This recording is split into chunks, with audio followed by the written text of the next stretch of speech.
Guys, tingnan nyo ah. Eto, ayos na.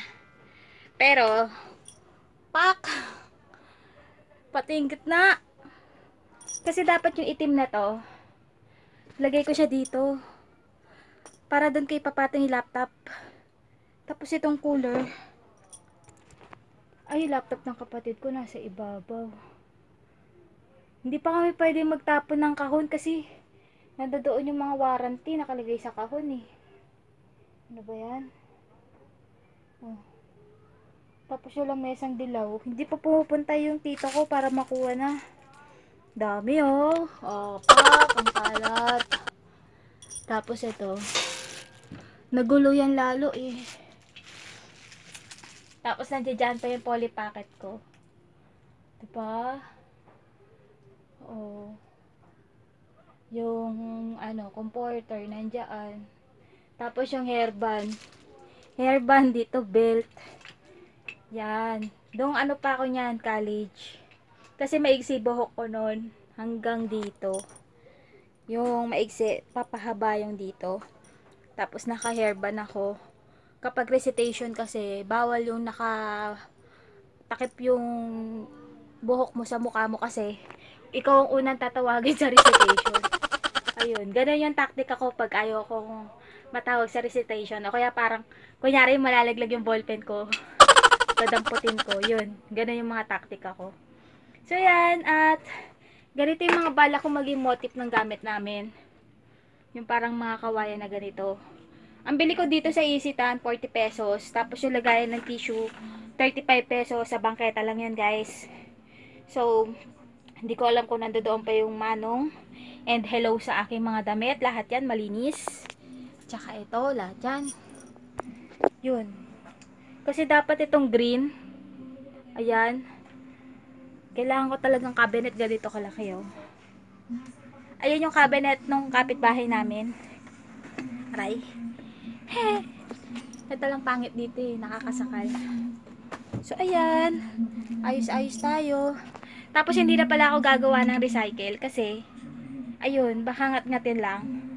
Pero just in case na meron na akong lagayan, yung as in na, alam mo yun, yung parang ganito. Ganyan siya pero may cover, yung may takip. May door, kumbaga. Gagawa ako. Pero pagka ganyan nakalabas, hindi na. O kaya bibili na lang ako ng sako bag na maliit. Doon na lang. O kaya yung ganito. Mas prepare yan kaysa yung kung ano. Tapos ay, itong gamit ko dito, ito. Hindi ko na siya natanggal oh. So, dami akong gagawin. Tapos nung nakaraan, di ba nga sabi ko sa inyo, hindi ko iba-vlog kapag hindi ako satisfied.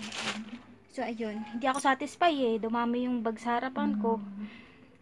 So, yan at linis muna tayo. Woo! Ang layo ng kulay. Ito yung pinang-aerobics namin dati. Pero syempre hindi ako kasama sa aerobics. So ito yung mga costume nun. Tapos naka all white. So ngayon, binaba ko yung maiwaga naming timba. Yan yung mga lalaban ko. Tapos sa loob niya, nandiyan yung mga bag ko, yung pinaglagyan ng baunan, yung panyo. Yung panyo ko, pagkakamalan tuloy na hindi ako nagpapalit ng panyo. Diba? Kasi, laging si Hello Kitty ang aking panyo. Kaya din kasi Hello Kitty yun. Hindi na yung gagamitin ng kapatid ko. Kaya, magkaiba kami ng panyo ng kapatid ko eh. Pero diba na-vlog ko yun, yung bumili nga siya sa Robinson.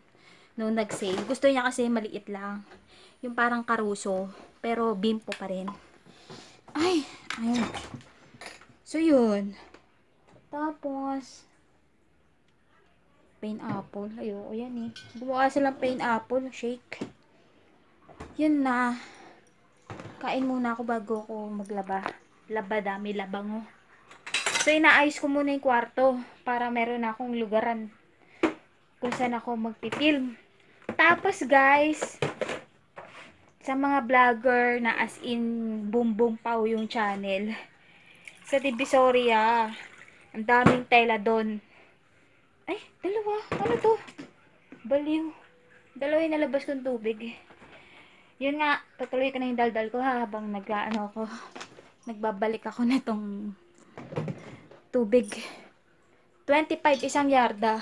Kasi, sa mga bilihan ng tela, kahit na anong tela. Kasi yung tela lang naman na binibili namin, pang punta. Ayan, pang takip dyan. Yun.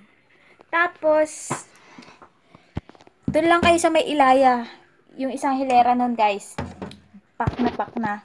Tapos, naglagay ako dito sa likod ng ng ring holder. Tatanggal yung ring holder, guys, ang pangit. Yung Pokemon na ibibigay ko sa kapatid ko. Ayaw dumikit. Ayaw dumikit sa cellphone ko. Ito na lang naiwan. Rocky Road siya, guys, na hindi ko malaman kung chocolate. Rocky Road bar. O, yun, bar. Chocolate lang yata nga talaga to. Kasi meron kami natikman ni mama. Ganito siya. Pero, brownies. Brownies na Rocky Road din. Pero ito, parang Rocky Road na chocolate lang. Tapos yan yung nandito sa baba. Kakainin ko yung pagkatapos ko maglaba. Wala akong wala akong lagayan nitong cellphone para hindi dumula.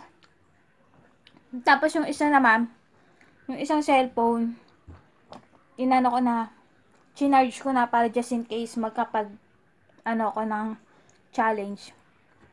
Tsaka hindi to, yung Oreo, wala kaming Oreo eh. Siguro pag nag-grocery, bibili ako. Kasi iba yung nandiyo dito, parang whopper na ganun.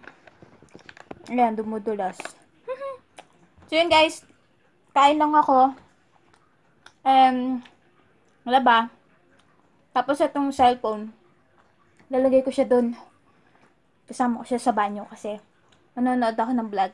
I-stop ko muna yung kay Ate Say kasi nasa YouTube creator siya. Yung event. So yun, tatapusin ko lang. Nalalaglag oh.